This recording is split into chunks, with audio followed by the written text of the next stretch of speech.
Good Wednesday morning, March 8th, 2023. Old school versus new school baseball players. 150 years of baseball. There are two baseball eras according to my analysis. Two eras. 1872 to 1949, old school. 1950 to 2022, new school. This book I wrote, I analyze who's better, old school baseball players or new school baseball players.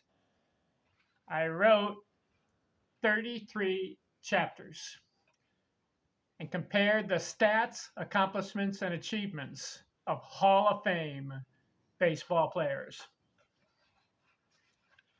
I've covered batting average, old school wins. Most hits in a season, old school wins. Runs scored, old school wins. Runs batted in, the new school beat the old school. And in home runs, new school beat old school. Excuse me. This video, triples.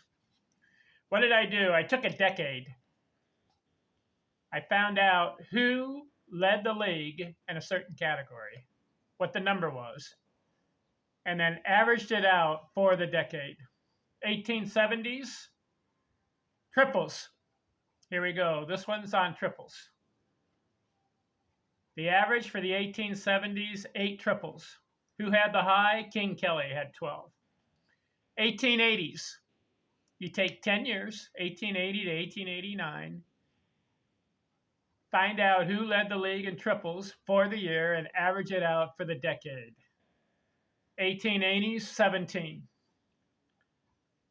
Who had the most? Sam Thompson had 23. 1890s, the average, 21 triples. Who had the most? Sam Thompson again, 28. 1900s, the average, 20 triples. Who had the most? Sam Crawford had 25. 1910s, the average, 20. Who had the most? Looks like a tie between Sam Crawford and Ty Cobb, 24. 1920s, average, 21 triples. Who had the most? Kiki Kyler, 26. 1930s, the average, 18. It goes down. Who had the most? Early Combs had 20.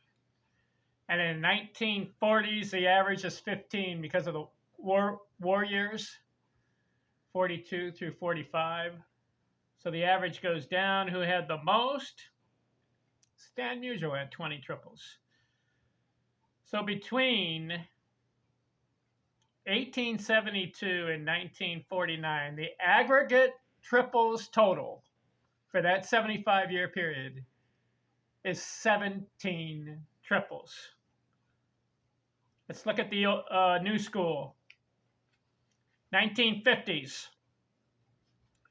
The aggregate triples, the cumulative triples for the decade. 13.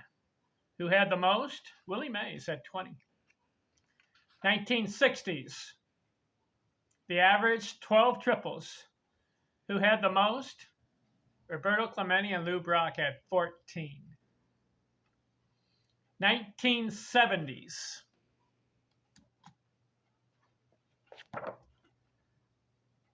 The aggregate or the cumulative triples for the decade, 13. Who had the most? George Brett had 20 for a season. 1980s, the average, 11 triples. Who had the most? Ryan Sandberg had 19. 1990s, the average, 8 triples. It's going down. Who had the most? Paul Molitor, 13. 2000s, the average is 5 triples for the leaders. Interesting, right? Who had the most? Roberto Alomar had 12. And in the 2010s, the average triples is 2, the leader. And who had the most? Derek Jeter, 4. And I'm focusing on Hall of Fame players. So what is the cumulative triples between the years 1950 and 2022? 9. What did I say the old school? 17. Let's recap it. 1870s, 8. 1880s, 17. That's the average.